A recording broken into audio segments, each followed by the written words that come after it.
بيبدأ الفيلم بلؤلؤة الفوضى اللي جت منها الطاقة الروحية للسماء والأرض واللي بتتغذى على الشمس والقمر، وكمان زادت قوتها بشكل جامد جدا ومستمر. ده غير إنها اندمجت مع قوى الخير والشر اللي امتصتها، وده خلاها ما ينفعش تقف، وكمان ما بيقلش جوعها. علشان كده اتكلف اتنين اخوات من الحكماء إنهم يحطوا حد للفوضى دي، وحاولوا الأخين إنهم يخلصوا على لؤلؤة الفوضى، لكنها كانت بتحاربهم. بس قدر الحكيم الأكبر إنه يحبسها، فاتقسمت لنصين: لؤلؤة الروح وكرة الشر. مش بس كده، كمان عمل تعويذة ان لؤلؤة الشر تتدمر بعد 3 سنين عن طريق صاعقة. وبيقول لهم الكاهن الاكبر انهم لازم يخلوا بالهم جدا، لان القائد ليه بيؤمن بالقدر، وعلشان كده لؤلؤة الارواح هتتجسد في ابنه الثالث، والمهمة دي هتبقى مسؤولية الحكيم تاي، وفي المقابل هيمنحوا الخلود. وقبل ما يمشي الكاهن الاكبر بيطلب منهم انهم ينادوا الطفل بنوتشا، وبنشوف القائد ليه وهو بيحاول يساعد مراته لانها حامل ومش قادرة تمشي، ووصلوا لدار العبادة. وفجأة بيقع عليهم الكاهن تاي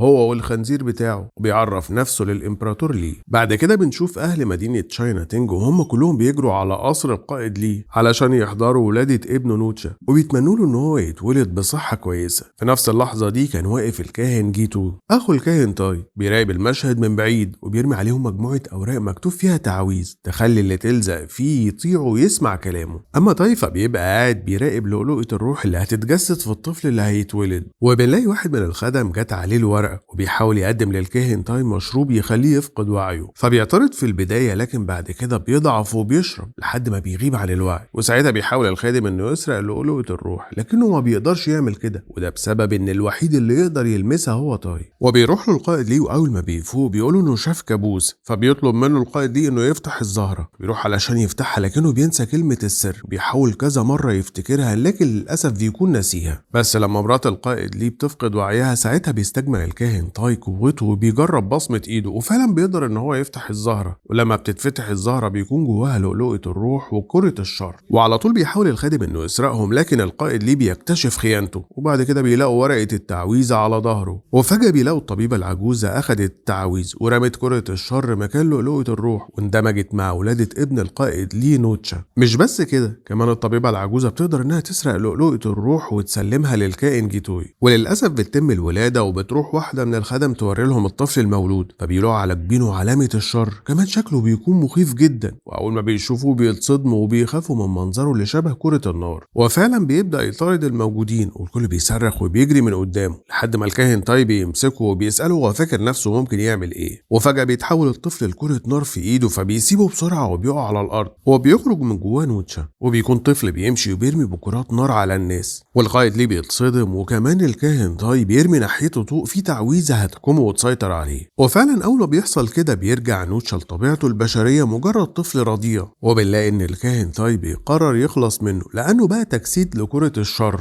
لكن القائد ليه بيمنعه. وهنا تاي بيقول له إنه قيد قوى الشر، لكنه هيكون مؤذي لكل اللي حواليه. وقبل ما يخلص عليه بالسيف، فجأة بتظهر الأم وبتحضنه وبتطلب منهم إنه محدش يأذيه، وإنها تفضل تحميه لآخر يوم في عمرها. وعلشان كده بيقف القائد ليه قصاد الكل، وبيقول لهم إنه طفل بريء وملوش أي ذنب في سوء الحظ اللي حصل له، وبيوعدهم إنه هيربيه كويس وهيخليه يحترم كل الناس وما يأذيش حد فيهم. وهنا تاي بيصدمهم وبيقول لهم إن الكاهن الأكبر ألقى تعويذة على كرة الشر بإنها تضربها صاعقة بعد 3 سنين، وده معناه إن الطفل هيموت بعد 3 سنين. وطبعا أول ما بتسمع الكلام ده بتقع من طولها. بيحاول جوزها القائد ليه إنه يفوقها، برضه بيطمنها وبيقول لهم إنه هيتكلم مع الكاهن الأكبر وأكيد هيلاقي حل. وبيبدأ نوتشا إنه يحس بحنان أمه وحبها ليه. وفي نفس الوقت ده بينزل جيتوي لأعماق المحيط، وبيروح لمملكة التنانين علشان يدي الملك التنانين لؤلؤة الأرواح اللي هيدمجها، ويبقى عنده تنين قوي بقوة خارقة ومميزة جدا هتسمح لهم إنهم يطلعوا لفوق ويخرجوا من أعماق المحيط. وفعلا بيجي ولي العهد وبينج في صورة بشرية، وبيكون جيتوي المعلم بتاعه، وبيطلب منه ملك التنانين إنه يخلص ابنه من الجحيم اللي عايش فيه في الأعماق ويخرجه بره. وبنرجع للكاهن تاي اللي بياخد ليو على ظهر الخنزير وبيطيروا للفراغ، لأن الكاهن الأكبر موجود في 3 أماكن، والفراغ فيه الباب اللي ممكن يدخلوا له منه. وأول ما بيوصلوا لهناك بيقابلوا السحابة حارسة الباب اللي بتفرح جدا بوجودهم وبتعزمهم على شيء. فبيطلب منها الكاهن تاي إنهم يقابلوا الكاهن الأكبر، لكنها بتقول لهم إن الكاهن الأكبر دخل من باب الفراغ، ومش هينفع أي حد من الناس العادية إنه يدخل من نفس الباب. وبتعرض عليه السحابة إنها تساعده، فبيحكي لها عن اللي حصل، فبتعرفه إن مفيش أي طريقة علشان يلغي بيها لعنة من اللعنات. وهنا بينصحوا تاي إنهم يرجعوا يرجعوا أحسن للأرض، لأن اليوم في الفراغ بسنة على الأرض. وبنروح لقصر القائد ليه وبنشوف نوتشا كبر شوية، وفي نفس الوقت بيكون حاسس بالملل بسبب إنه ما بيخرجش من البيت ومفيش حد بيرضى يلعب معاه، فبيصعب على الأم وبتحاول إنها تراضيه وبتلعب معاه لعبة اسمها ريشة. وهنا الحراس بيطلبوا منها إنها تلبس الدرع لكنها بترفض، بس نوتشا أول ما بيشوط الريشة عليها بتلزق في الحيطة من قوة الضربة، وبتنكر إن في حاجة حصلت لها علشان ما تزعلوش. وفي الآخر بتلبس الدرع، وبيبقى واضح إن اللعبة متعبة جدا لأن هي والحراس بيكون واضح عليهم إنهم مضروبين على الآخر، بس كل ده ما بيهمهاش قصاد فرحة ابنها. وشوية وبتخرج الأم وبتشدد على الحراس إنهم ما يسمحوش لابنها إنه يخرج بره القصر، لكن للأسف بيقدر يشغلهم ويخرج. ولما بيروح على المدينة علشان يلعب مع الأطفال اللي قده، الكل بيخافوا منه وبيهربوا من قدامه علشان ما يأذيهمش. ولما بيوصل أبوه بيحبسه جوه القصر وبيمنعه إنه يخرج. وبيجتمع الكاهن بالقائد ليه ومراته علشان يتقبلوا مصير نوتشا، وبيفكرهم إن باقيله سنتين بس وهو هيكون أستاذه في السنتين دول. وتاني يوم الصبح بيدخل الخادم علشان يوديله الفطار، بس مش بيلاقيه، فبيبلغ الحراس وبيروحوا يدوروا عليه. ودي بتكون خدعة منه علشان يقدر يهرب. وأول ما بيخرج من الباب بيلاقي لوحة عليها أماكن جميلة، وأول ما بيلمسها بتسحبه جواها. وهناك بيقابل الكاهن تاي اللي من اليوم ده هيكون المعلم بتاعه. وأول مهارة بيحاول إنه يعلمها له هي مهارة التمويه وتغيير الشكل، واللي بيكون مستهون بيها نوتشا في البداية، لكنه بيقدر إنه يتعلمها بسرعة جدا. وبيخدعه كمان لأنه بيتنكر في شكل أمه وبيمثل إنه غرق وإن أمه مخضوضة عليه، وزي ما هو متوقع بينقذ المعلم تاي. لكن فجأة بتتحول أمه ليه هو شخصيا، فبيكتشف الكاهن إنها مجرد خدعة، وبيكون مبهور من إن نوتشا اتعلم أول مهارة في يوم واحد بس. والظاهر كده إن الكاهن تاي كان بيحاول يقنع نفسه إنه ممكن يعلمه، لكنه كمل مقالب فيه وولع في هدومه. وبسرعة جت أمه وأبوه علشان ينقذوا الكاهن، وقبل ما يزعقوا لنوتشا بيلحقوا الكاهن وبيقول لهم إنهم كانوا بيتدربوا. وبيفتكر نوتشا أيام ما كان لسه أصغر من كده وراح السوق، وبنت صغيرة كانت بتحاول تكلمه، لكن فجأة الكل بدأ ينادوه بالوحش وبيضربوه. علشان كده أول حاجة كانوا بيحاولوا يفهموها له إنه مش وحش، ولازم إنه يحارب الوحوش والشياطين من غير ما يأذي الناس الأبرياء. فبيبدأ نوتشا إنه يتدرب إزاي يقدر يحدد هدفه من غير ما حد بريء يتأذي. هو بيخطف ريشة تاي وبيرسم بوابة قدامه وبيدخل فيها بسرعة، وبيكون هناك فيه وحش من المية بيخرج من البحر ومحدش بياخد باله منه. وبيحاول الوحش يهرب للبحر، وفي طريقه بيشوف بنت فبياخدها معاه. وما بيرجع علشان ياخد البنت بيرفض الوحش يديها له وبيقوله إنه هياكلها، لحد ما بيظهر أوبينج وبيجمد البحر بيطلب من الوحش إنه يسيب البنت. فنوتشا بيعترض وبيقوله إنه هو اللي شاف الوحش الأول وهو اللي هينقذ البنت، وبيبدأ يهجم عليه، لكنه بيقوم مرة تانية وبيقوله إن في حاجة مختلفة فيه. بس نوتشا بيكون مصر إن هو اللي يبعده، فبيعض وبيشد الشال اللي على راسه ويفضل يضحك ويتريق عليه لما بيشوف قرون. بعدها بيرجعوا يتقاتلوا سوا لحد ما الوحش بيعمل فقاعات أي حد بيلمسها بيتحول لحجر. وبيستعد الوحش علشان ياكل البنت، فبيجري عليه أوبينج وبيضربه وبيطلب منه يجيب البنت، فبيديها له الوحش بس بعد ما بيكون حولها لتمثال من حجر. وأول ما بيلمسها أوبينج بيتحول هو كمان لتمثال. أما نوتشا فبيحاول يهاجم الوحش اللي بيعمل حواليه فقاعات كتير من الأحجار. فنوتشا بتجيله فكرة وبياخد تمثال أوبينج وبيكسر بيه دايرة الوحش وبيفضل يضربه بيه. وفي النهاية بيتفق نوتشا هو والوحش إنه يسيبه مقابل إن الوحش يديله الترياق علشان يرجع زي ما كان. وبيساعد نوتشا أوبينج إنه يرجع هو كمان. وبعد ما بيختفي الوحش وبيتحول لمية تاني بيشكروا أوبينج إنه أنقذ حياته وحياة البنت الصغيرة اللي بتقرب منه وما بتكونش خايفة منه أبدا. وبيلعبوا هما التلاتة سوا، وده بيخلي نوتشا متأثر جدا لأنه أول مرة حد يلعب معاه. وبيقول أوبينج إنه ممكن يجي يلعب معاه وقت ما يحب. وفجأة بيختفي لما بيجي ناس كتير علشان يدوروا على البنت،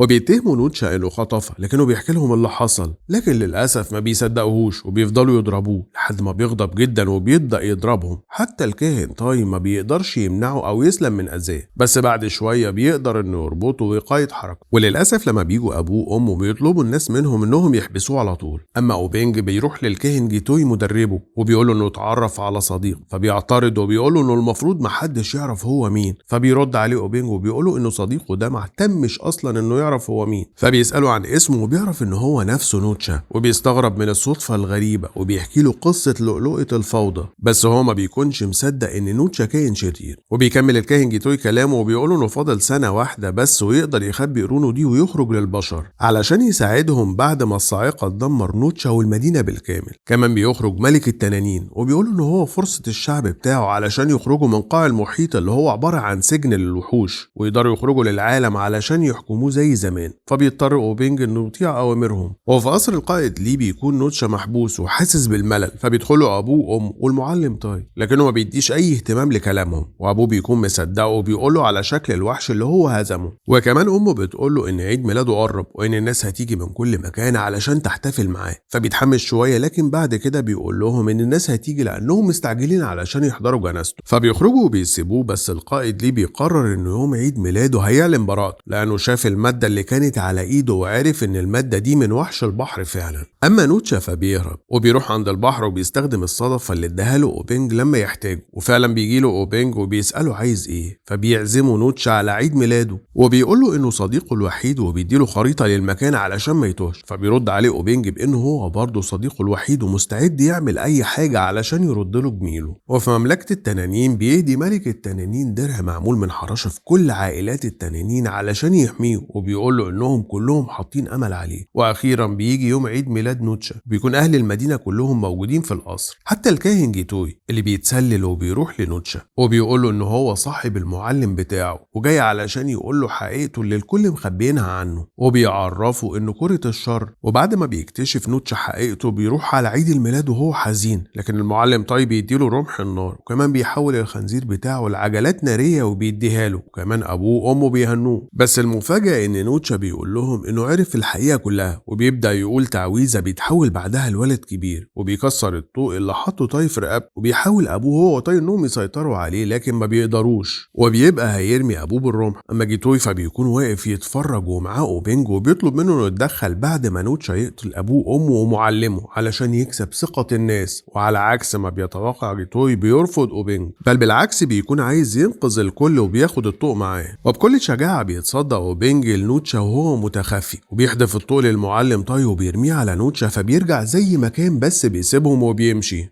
وقبل ما يمشي بيوقفوا القائد ليه وبيسأله هو مين، فبيقولوا اوبينج مش مهم، لكنه بيشيل عبايته والكل بيتفاجئ ان هو تنين وبيبداوا يهاجموه بكلامهم. وبيكتشفوا كمان ان العلامه اللي على جبينه هي ختم لؤلؤه الروح، فبيتهموا التنانين انهم سرقوها، لكن الكائن جيتوي بيظهر وبيقول للكل ان هو اللي عمل كده. وكمان بيحرض اوبينج انه يخلص عليهم كلهم علشان ينقذ مملكته، فبيعمل غطا جليدي فوق المدينه كلها وبتتحول عجلات النار لخنزير مره تانية. وبيعطس فبيشوف نوتشا زياره ابوه هو والمعلم طاي لباب الكاهن الأكبر، وبيعرف إنه استخدم التعويذة علشان تروح له اللعنة بدل منه، وده بيخليه يرجع لهم تاني. لكن أوبينج بيكون جمدهم فبيسيح التلج بالنار بتاعته، وبيتفاجئ لما بيشوف أوبينج والكاهن جيتوي اللي بيدخل في معركة مع أخوه طاي. ولما التلج بيبتدي يسيح بتقع كتل منه على الناس، فبتحصل فوضى وبيجروا في كل مكان، وبيدخل أوبينج ونوتشا في معركة، وعن طريق التخفي بيقدر نوتشا إنه يوقع ما بين أوبينج ومعلمه جيتوي. لكن أوبينج بعدها بيضرب نوتشا بكرة التلج فبيقع على الأرض، بس بيقول تعويذة وبيفك الطوق وبيتحول مرة تانية وبيطلع يشيل الغطا الجليدي. وفي نفس الوقت بيتحول أوبينج لتنين وبيحاول يمنع نوتشا لكنه ما بيقدرش عليه، وبتيجي فرصة لنوتشا إنه يخلص على أوبينج وهو تنين، لكنه ما بيقدرش يعمل كده، وبيقوله إنه لازم يكون الشخص اللي هو عايز يكونه، وما يسمحش لحد يتدخل في اختياراته حتى لو كان أبوه مادام هو متأكد إن هو بيختار صح. بعدها بينزل نوتشا على الأرض وبيربط أبوه وأمه علشان ما يمنعوهوش، وبيقطع التعويذة اللي كان عاملها أبوه وبتضربه الصاعقة وبيطلع للسماء، لكن أوبينج بيتدخل وبيحاول إنه يساعده أو يضحي بنفسه مكانه، لحد ما بيتحدوا هما الاتنين سوا وبيقدروا يكون ليهم تأثير كبير جدا.